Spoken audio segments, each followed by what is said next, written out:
Bonjour à tous et bienvenue dans Souvenirs d'écolier. Chaque semaine, je reçois une personnalité qui se confie sur son enfance et sa scolarité. Et avec moi cette semaine, Florent Motte. Bonjour Florent. Bonjour Monica. Ça va? Très bien, merci. Alors vous êtes chanteur, on vous a vu dans Mozart, l'opéra rock, dans La légende du roi Arthur. Oui. Et vous avez sorti aussi 2 albums en solo. Oui. Et depuis 2022, vous êtes lancé dans une nouvelle aventure, celle de Billy Romance. Est-ce que vous pouvez nous expliquer ce que c'est? Ouais, Billy Romance, c'est un pseudonyme que je me suis donné et qui a finalement créé sur la création d'un personnage de bande dessinée, parce que j'ai rencontré une artiste chinoise qui dessine et elle a commencé à me faire des visuels pendant que moi je commençais à faire... Elle l'a créé depuis ton personnage. Exactement. C'est pas l'inverse. Non, elle l'a créé depuis mon personnage. Et moi j'ai commencé à créer une histoire en parallèle dans mes clips, etc. Et un jour, un peu en plaisantant comme ça, je me suis dit que je devrais essayer d'en faire une bande dessinée. Et c'est ce qui s'est passé en fait. Parce que l'histoire, je ne pouvais pas la raconter comme je voulais dans les clips, parce qu'un clip c'est 3 minutes, ça doit aller vite, c'est de la musique. Il y a des clips quand même. Bien sûr qu'il y a des clips, oui. Mais tout ce que je ne peux pas raconter dans les clips, eh ben, je la raconte dans une bande dessinée, dans un comic book. Donc on se procure les deux en même temps, le CD et la bande dessinée. On écoute la musique et on lit la bande dessinée. En même temps. Ouais. Est-ce qu'il y a d'autres projets en parallèle en plus pour l'instant, ce projet-là me prend beaucoup de temps, professionnellement. Ouais. Donc je vais faire pas mal de concerts. Je suis invité dans des conventions, notamment de fans de manga, de pop culture, de comics. Donc c'est tout nouveau pour toi? Ouais, c'est tout nouveau, ouais. C'est un nouvel univers, mais qui me va bien, parce que notamment dans ces conventions, je me rends compte qu'il y a plein de gens qui viennent qui me connaissent de la comédie musicale et qui font ce qu'on appelle du cosplay, qui se déguisent, qui se maquillent comme leurs personnages préférés. Ok. Et donc j'ai plein de Salieri qui viennent me voir, plein de Roi Arthur, et donc récemment j'ai eu plein de Billy Romance qui sont venus me voir. On va arrêter les projections dans le futur, on va revenir dans le passé. Donc tu as grandi à Argenteuil? À côté d'Argenteuil, dans une ville qui s'appelle Montigny-les-Cormeilles. Oh, je connais pas. Non, pas très loin. C'était comment ton enfance là-bas? C'était très bien. L'Île-de-France, c'est une très jolie région. Ouais. C'est sur les bords de Seine. Et c'était encore à l'époque où, ça se fait moins aujourd'hui, mais où on jouait dans la rue. Okay. Nos parents nous appelaient de loin, on nous disait vous rentrez avant la nuit. T'avais des frères et sœurs? Ouais, j'avais un grand frère. Il était la relation Ouais, très bien, très bien. L'adolescence, c'était plus compliqué, mais enfant, on jouait beaucoup ensemble. Et puis, redevenu adulte, on est redevenu très copains, ouais. L'école, le collège, c'est des bons souvenirs pour toi? L'école, c'est des excellents souvenirs. L'école primaire. J'ai détesté le collège. Pourquoi? Parce que c'est un âge difficile, l'adolescence. En tout cas, moi, je l'ai vécu de façon assez difficile. Voilà, j'ai pas aimé ces années-là. Mais par rapport aux autres ou juste par rapport à toi-même? Je pense que c'est un ensemble. Moi, j'étais pas très bien dans ma peau à cette époque-là. Et la socialisation, voilà, on est un peu plus livré à nous-mêmes, ensemble. T'avais pas d'amis? Si, j'avais des copains, mais j'étais pas bien dans ma peau. Je pense que l'enfance me manquait aussi. J'avais pas vraiment envie de grandir. Ce qui m'arrive encore aujourd'hui. Hein. Ça nous arrive toute la vie. Hein. Bah ouais, un petit peu. Mais aujourd'hui, je peux faire quelque chose, alors qu'adolescent, on est un peu obligé de suivre le train. Et t'étais bon élève? De la même façon, en école primaire, oui. Collège, ça a été un peu plus compliqué. C'est mes années de rébellion. T'étais un élève rebelle? J'étais un enfant un peu rebelle, ouais. J'ai eu ce qu'on appelle la crise d'adolescence. T'étais insolent? Non, j'ai jamais été insolent. Enfin, j'ai peut-être été quand même de temps en temps insolent. Mais t'étais sérieux? Je suis pas sûr que c'était dans ma personnalité d'être insolent. J'étais, je pense, très rêveur, mais j'imagine assez renfermé sur moi-même. Et t'avais des bonnes notes? Ouais, j'avais des bonnes notes. Même au collège, quand tu fais pas ça? J'aurais pu faire mieux, comme on dit. T'avais quoi? J'avais souvent cette appréciation un peu plus grande. Peut mieux faire, ouais. A des capacités, mais s'en sert pas.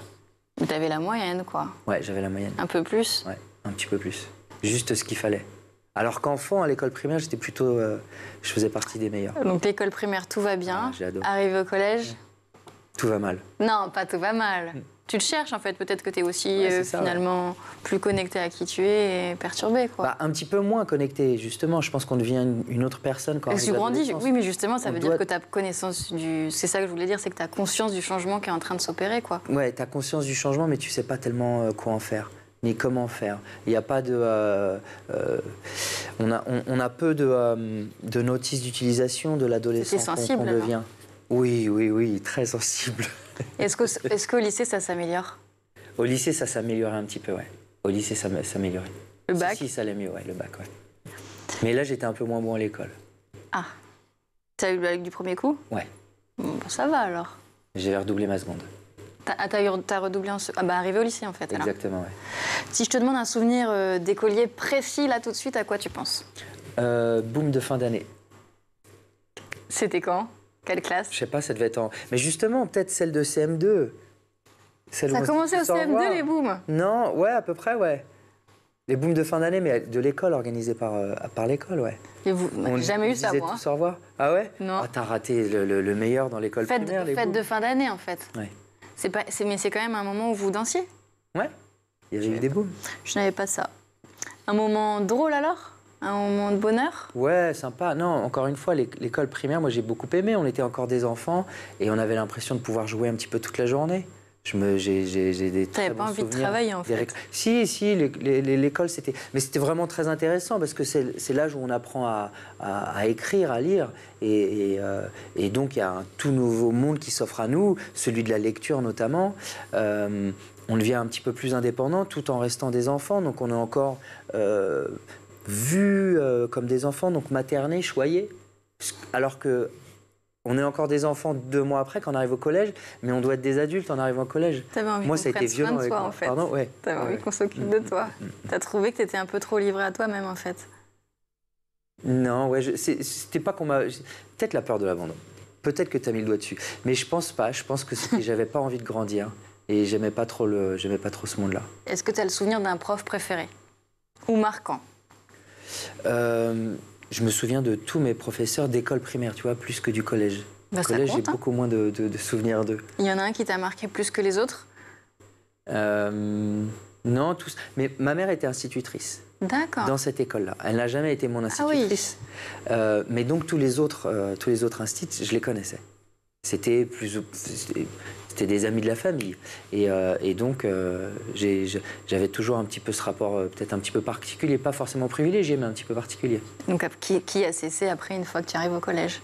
Oui, complètement. Peut-être que ça contribue au sentiment que tu ressentais d'être un peu moins, peut-être, protégé? Non, mais c'est pas le collège forcément en soi que j'ai pas aimé. Moi, c'était vraiment la crise d'adolescence qui a été difficile, moi, pour moi. Et qui a commencé un petit peu plus tard, d'ailleurs, pas forcément en 6e, 5e. Elle a commencé à partir, 5e, 4e, à partir de là. Les 12-13 ans, là, ils ont été assez difficiles. Est-ce que tu avais une matière préférée? Ouais, la musique. Pour de vrai, oui, au collège, j'étais bon en musique et du coup, c'était facile pour moi, j'adorais ça. Tu jouais de beaucoup d'instruments? J'allais à l'école de musique. En parallèle? Donc, en parallèle, ouais. Donc j'ai appris le solfège. J'ai commencé le solfège, je pense, vers 7-8 ans. Ah oui. J'ai commencé par la flûte traversière. Je voulais faire du saxophone, mais il n'y avait pas de place, donc j'ai fait de la flûte traversière. C'était un peu moins cool que le saxo. Ça va, c'est pas de la flûte à bec. Mais non, mais du coup, je faisais de la flûte à bec au collège. Bah, j'étais fort en flûte à bec. Alors que les autres élèves, en général, détestaient ça. Donc, voilà. Mais donc, du coup, tu as eu très, très jeune, quand même, une attraction pour la musique, quoi. Oui. Ouais, la musique, c'est venu tôt dans ma vie. À 7 ans? Ouais. Il y avait un univers autour de toi qui faisait que... Mon grand frère faisait de la guitare. Mes parents aiment beaucoup la musique, ils sont mélomanes. J'écoutais beaucoup de musique quand j'étais enfant.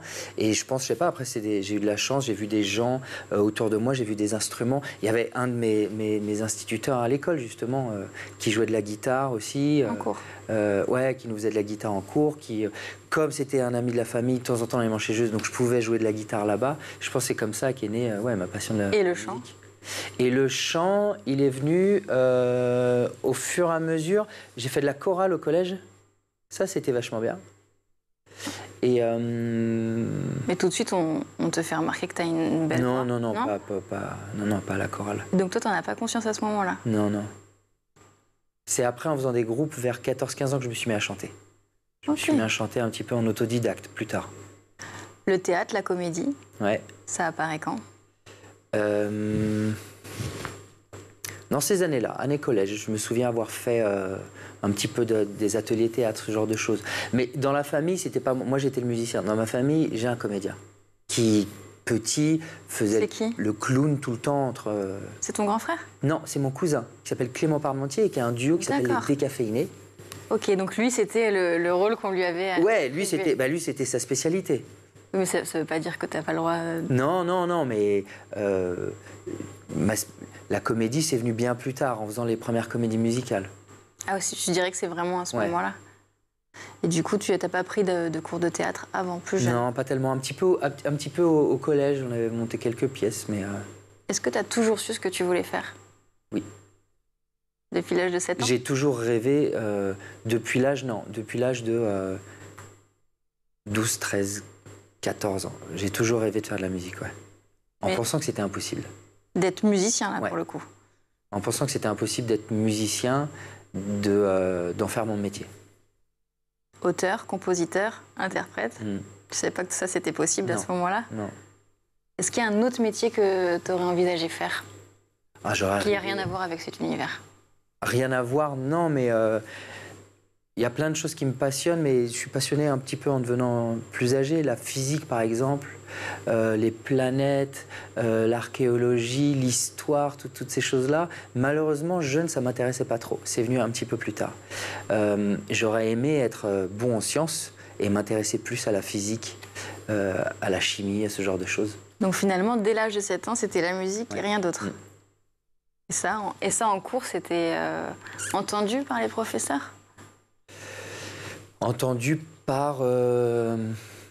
Oui, tous les gens qui m'ont enseigné la musique, que ce soit au collège, notre professeur de musique, de chorale, ou à l'école de musique, c'était pas un conservatoire, mais une école de musique, ça a été souvent une source de motivation, une source d'épanouissement pour moi. On m'a toujours encouragé, par contre, par mes professeurs de musique, à continuer à poursuivre la musique. Ton premier groupe, c'est à quel âge? 14 ans. C'est Lost Smile? Ouais, c'est devenu Lost Smile quelques années après. C'était quoi au démarrage? C'était du hard rock. Au démarrage, c'était du hard rock. C'est les années 90, donc c'est Nirvana, Guns N' Roses, Metallica. Et ça, c'était avec des gens... De mon quartier, de mon école. Qui sont toujours tes amis aujourd'hui? Que je vois plus trop, non. Et ça dure combien de temps, ce groupe? Ça dure, mon premier groupe, il a 14-15 ans, ça dure jusqu'à mes 21, 22 ans. Ah oui, quand même. Ouais. Et vous êtes même partis en tournée, c'est ça? Ouais, on était en amateur, bien évidemment, mais on y croyait. Entre la France et l'Allemagne? Ouais, on a fait des concerts en Allemagne. Et puis beaucoup dans ma région parisienne. Les MJC, ce genre de concerts. Et ça a rien à... C'est pas avec eux, après, que tu décides de tout plaquer et de partir au Canada? Non. Après, on s'est arrêté. Les chemins se faisant et qui finissent par se séparer plus ou moins. On reste amis plus ou moins, mais on ne fait plus de musique ensemble.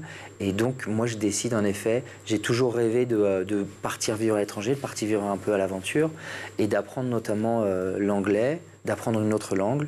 Et c'était l'anglais, donc je suis parti vivre à Toronto, au Canada. Pourquoi tu choisis Toronto? Parce que j'avais une petite amie. J'avais rencontré une fille. T'es parti pour une fille? Ouais, oui, je suis parti pour une fille. T'es parti? Ah oui, moi je plaque tout. C'était une Canadienne alors? Ouais. Ok. C'était une Canadienne. Et l'histoire, elle a duré là-bas? Ouais, elle a duré, ouais. On s'est rencontrés en école de commerce. Ok. Elle faisait un échange avec son école en France. Et on s'est côtoyés pendant cette année-là. Et tu voulais pas qu'elle rentre? Ouais.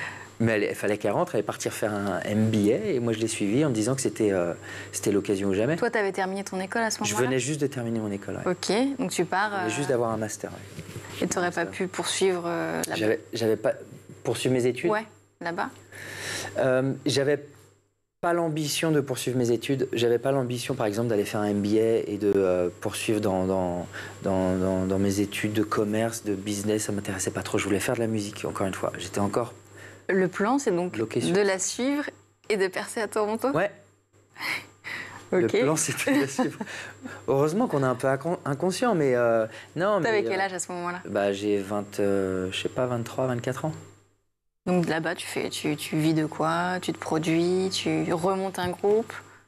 Non, là-bas, je pense justement que c'est le moment pour moi d'essayer de faire des choses un peu tout seul, en solo, d'aller jouer dans les bars, de faire des open mic, d'essayer de me faire repérer en tant que chanteur. Et puis, à l'époque, j'avais fait beaucoup donc, de rock et de hard rock, et j'avais envie de faire des choses un peu plus...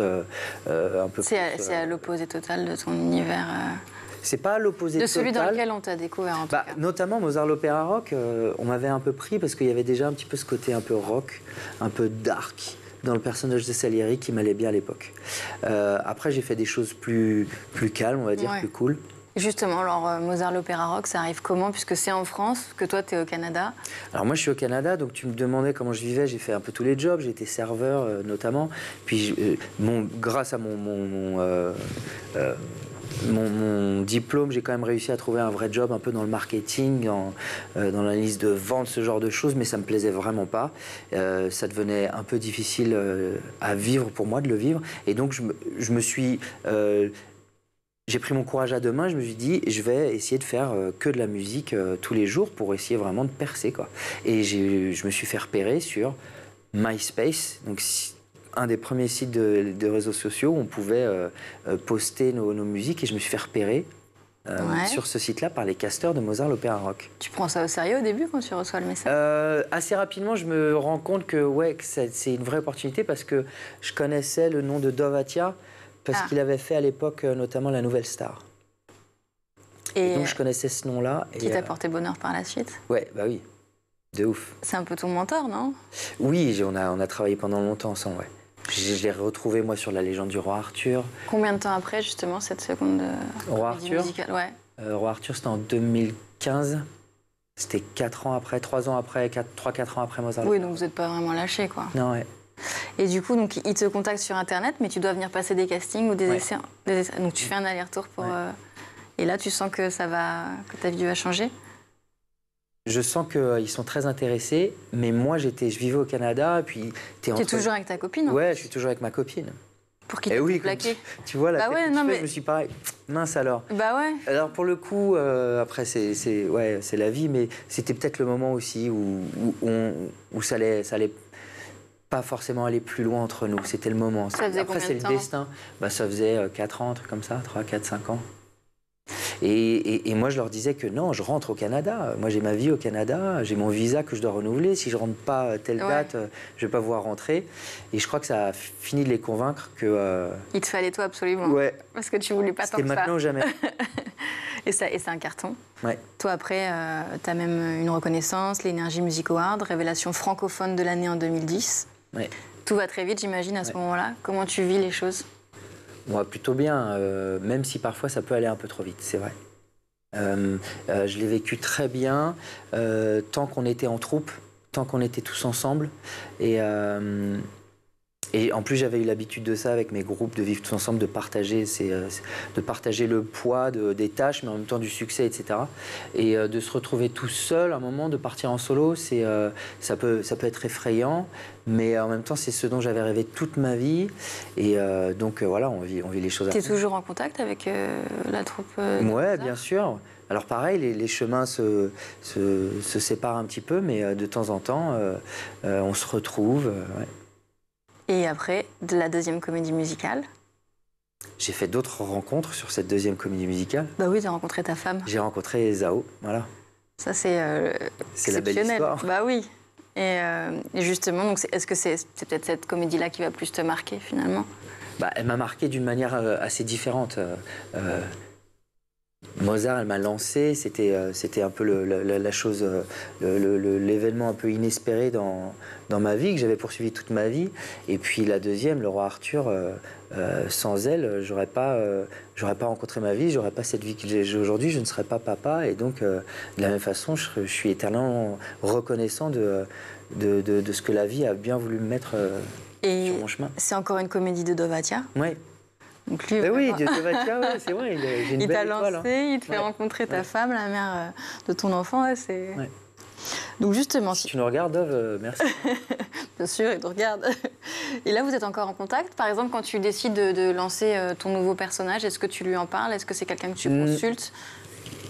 Non, pas sur ce projet-là. En plus, ce projet-là, je l'ai commencé, moi j'étais au Canada, donc je vis encore un petit peu au Canada. Ironie du sort, donc Zao est canadienne, donc je suis retourné au Canada.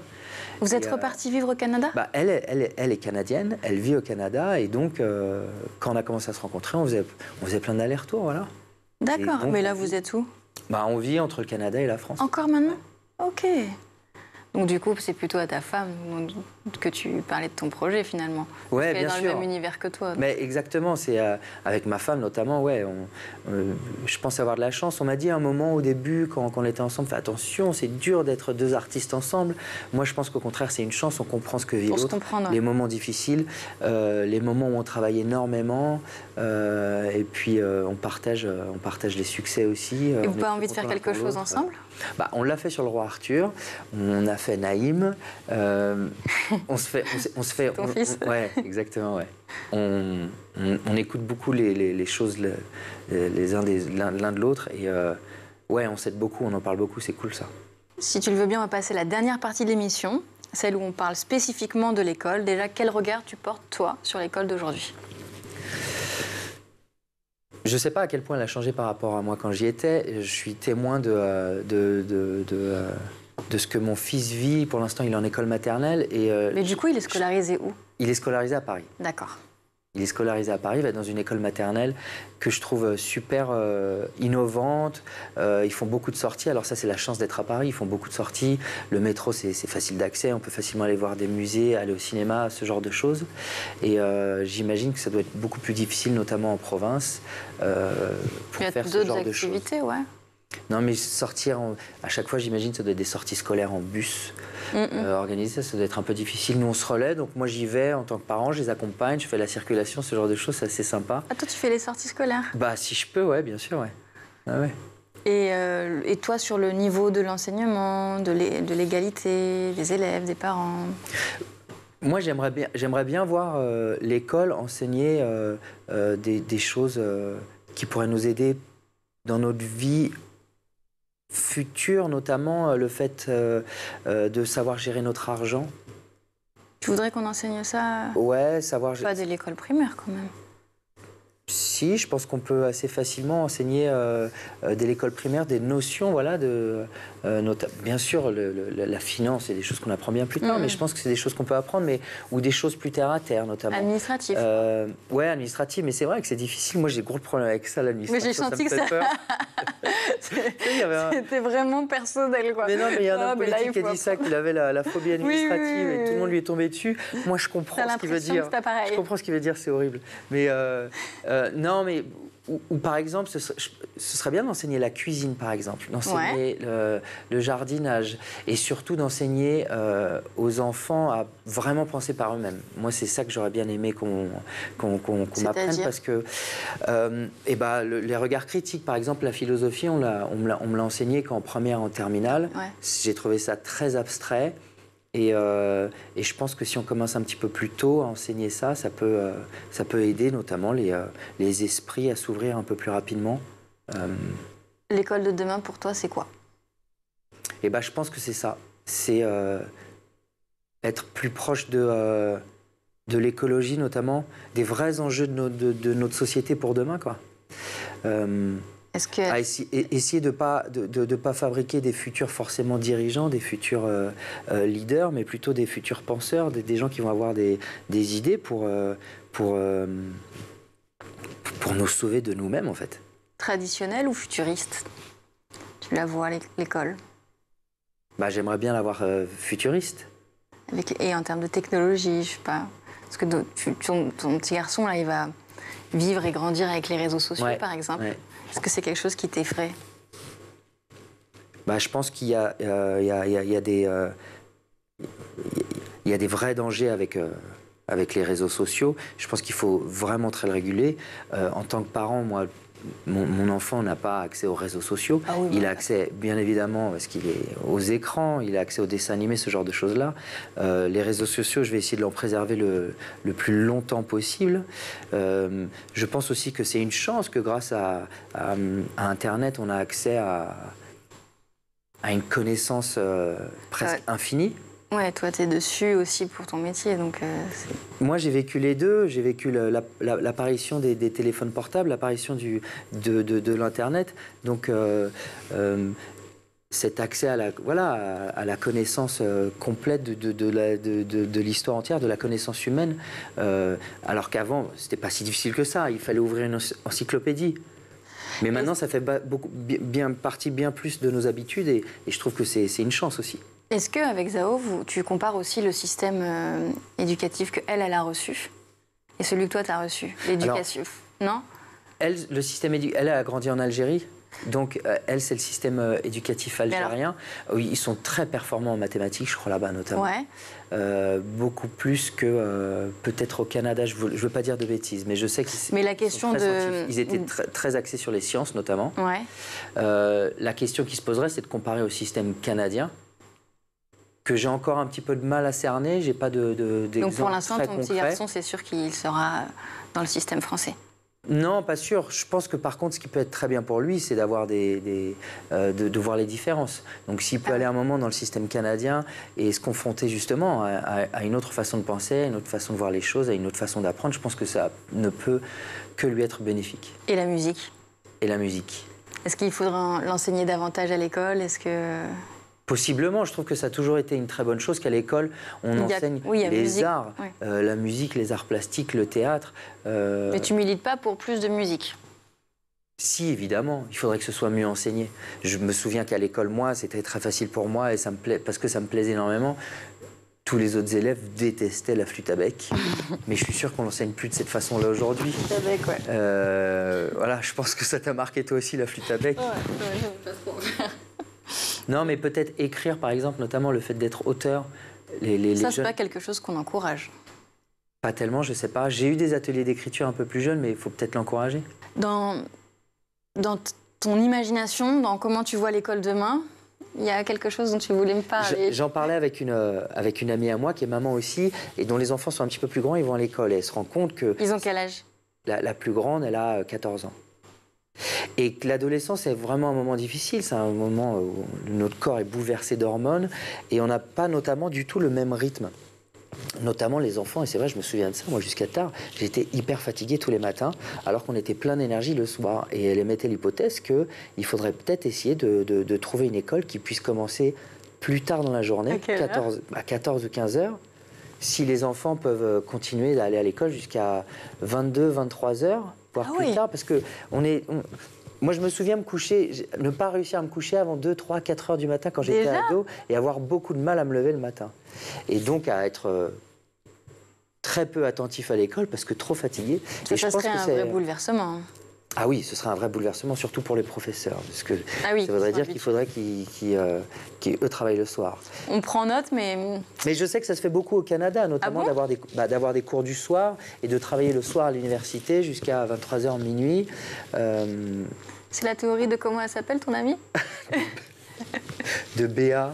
De Béa. Mais moi, je trouvais que c'était une très bonne idée. Je trouvais que c'était très pertinent. C'est la fin de cette émission. Ok. Merci beaucoup d'avoir partagé avec nous tous ces souvenirs. Moi, je vous retrouve la semaine prochaine pour un nouveau numéro de Souvenirs d'écoliers sur School TV. À bientôt.